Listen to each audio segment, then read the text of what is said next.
हाँ जी। तो कल हम क्या पढ़े थे?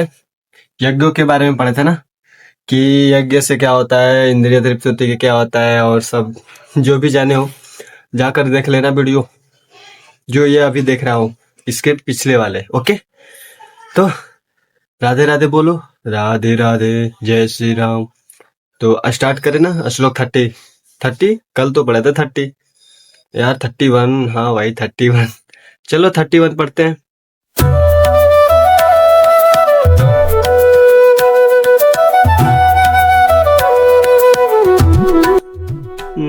आप लोगों को समझाना ही व्यर्थ है, क्योंकि ना कोई सुनता है अच्छे से, ना कोई देखता है, ना कुछ रिप्लाई करता है, क्योंकि अब मन थक रहा है कि क्या हम बताएं, किसी को बताने से क्या फायदा। देखने वाले तो हैं, लेकिन सपोर्ट करने वाले कम ही लोग हैं। चलो कोई बात नहीं, जब तक चलेगा तब तक चलेगा, उसके बाद जय जय सिया राम।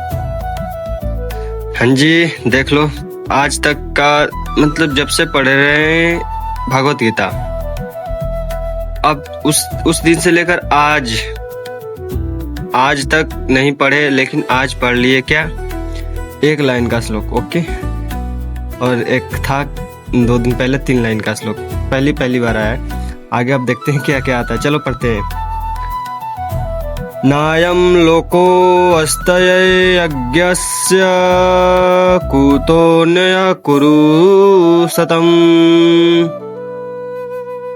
चले समझे? तो चलो समझते हैं। अब चलो इस श्लोक को समझते हैं। ऐसे तो समझना ही है, जो भी हो अच्छे से समझना। ओके, अब बोलते हैं कृष्ण भगवान कि जब यज्ञ के बिना मनुष्य इस लोक में, यज्ञ होता है ना जो पीछे, हम सब यज्ञ के बारे में पता चल जाएगा, पता चल ही गया होगा, जो पढ़ा होगा, जो देखा होगा कि होता क्या है असल में यज्ञ। तो ये बोलते हैं कि यहाँ पर यज्ञ के बिना मनुष्य इस लोक में या इस जीवन में ही सुखपूर्वक नहीं रह सकता। इसका मतलब समझे, जैसे कि भौतिक जगत जो हमारा है ना, इसमें अस्तित्व क्या है, हमारे पाप पूर्ण जीवन के बहुगुणित फल है सब ना, चाहे अज्ञान ही पाप पूर्ण जीवन का कारण है, जैसे कि यही सब होता रहता है। अब मनुष्य जीवन ही वह द्वार है जिससे होकर इस बंधन से हम बाहर निकल जा सकते हैं। एक मनुष्य का जीवन ही है जो कि हम ये सब अपने करके यहाँ से हम चाहें तो अपने भगवान के पास आत्मा में लीन हो जाएं, नहीं तो फिर अगले जन्म में कैसे रह सकोगे। अगर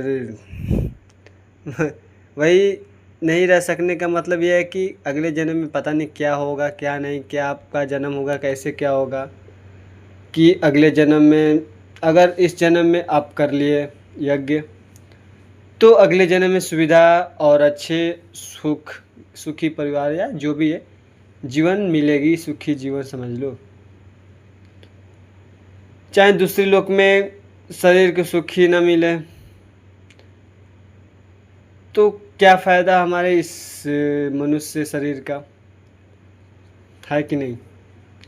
तो हम क्यों ना अभी से अपना तैयारी करें, जितना हो सके इंद्रिय तृप्त करें। जैसे कि इंद्रिय तृप्त क्या होता है, इंद्रिय तृप्त के लिए हमें पवित्र बंधन बनाया गया, विवाह बनाया गया ना, जिस इस प्रकार मनुष्य भौतिक बंधन से क्रमशः छुटकर उच्च पद की ओर अग्रसर होता है और मुक्त जीवन की प्रणता परमेश्वर का सानिध्य प्राप्त करने में है। कौन? शादी करने के बाद धीरे धीरे वो उच्च पद की ओर बढ़ जाता है शादी करने के बाद। ओके, तो वो तो हो गई इंद्रिय तृप्त। अब हमें करना है क्या, कि आगे आने वाले समय में हम अच्छे से, अगर कहीं अगले जन्म मिले, अगले लोक में जाए, अगले लोक में जो भी हो जन्म मिले दूसरे लोक में, तो उसमें हमारा जो जीवन है वो व्यर्थ ना जाए, अच्छा से जिए। वैसे विभिन्न स्वर्ग में विभिन्न प्रकार के जीव सुविधा है, और जो लोग यज्ञ करने में लगे हैं उनके लिए तो सर्वत्र परम सुख मिलता है। किंतु सर्वश्रेष्ठ सुख वह है जिसे मनुष्य कृष्ण भावनामृत में रहकर अभ्यास करे और वैकुंठ जाकर प्राप्त करे। वैकुंठ प्राप्त करे यार, सीधी सी बात। अतः कृष्ण भावना भावित जीवन ही इस भौतिक जगत के समस्त समस्याओं का एकमात्र हल है। इस श्लोक में यही है। तो जितना समझे सही है, नहीं समझे तो भागवत गीता पढ़ लो, बस यही कहूँगा। नहीं तो मेरे साथ आ जाओ, बोलो कि राधे राधे जपा करो, कृष्ण नाम रस पिया करो। बस इतना ही। आपसे उम्मीद है कि आपने मेरे साथ दोहरा लेंगे या फिर से देख कर फिर से दोहराएंगे।